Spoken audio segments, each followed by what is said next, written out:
Historically, fishers have been responsible for some impacts in the ocean, and particularly the goal of fishing is to catch fish. So there will always be less than the pristine population when fishing takes place. It's important that we don't shy away from where issues are occurring, where problems are occurring, that we do own them, and that we find ways to fix them.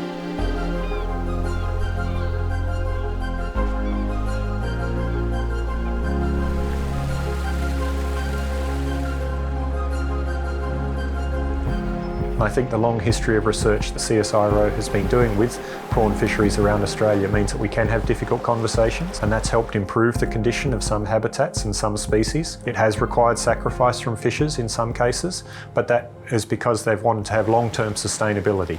They are custodians of the environment they're working in, so they do care about the environment. They want to be able to, bring a catch home and maintain their businesses, but also to maintain that business they've got to be able to basically make sure that they're looking after the environment that they're working in.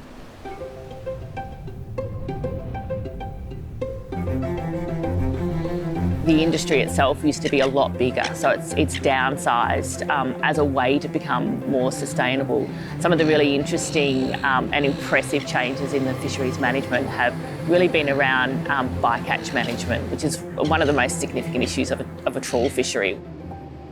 So the industry has introduced grids, which are gear modifications to ensure that big animals like turtles and sharks are removed from the trawl net, and more recently have encouraged to innovate and develop techniques and gears that can reduce that number of small fish that aren't part of the commercial catch.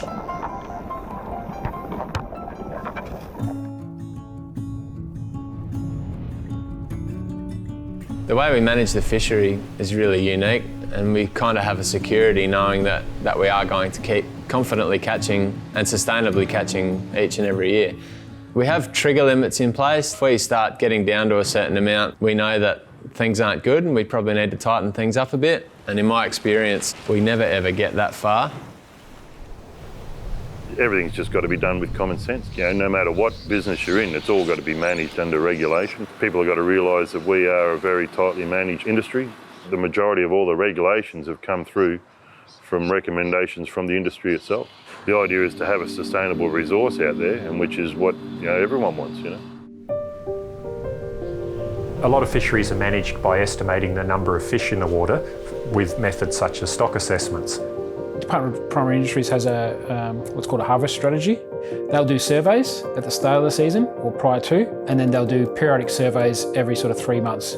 So they check all the closed areas, see what the recruitment is, and then they'll decide to open that up the next period, and then we'll go fishing.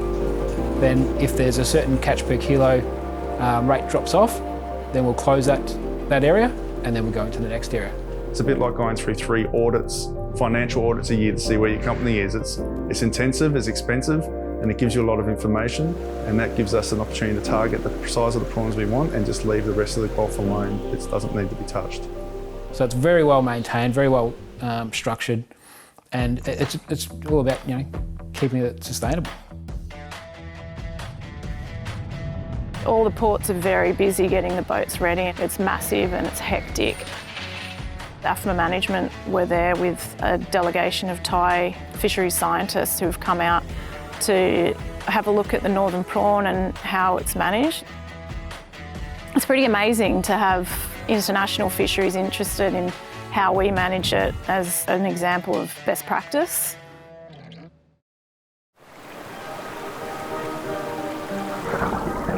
Prawn fisheries are actually a very good signal of a healthy environment, and so Northern Australia is fairly pristine and we have very strong prawn fisheries there. In Western Australia, Shark Bay is a World Heritage Area, and again very strong prawn fisheries in that region. In Southern Australia, for example in the Spencer Gulf, again we have very strong prawn fisheries because the environment is in very good condition. So it's like the only way that you can have good prawn fisheries is in pristine environments around Australia. You must have respect for the seafood, everything, whether we're keeping it or not. If you don't, the one bit that you disrespect will come back to bite you.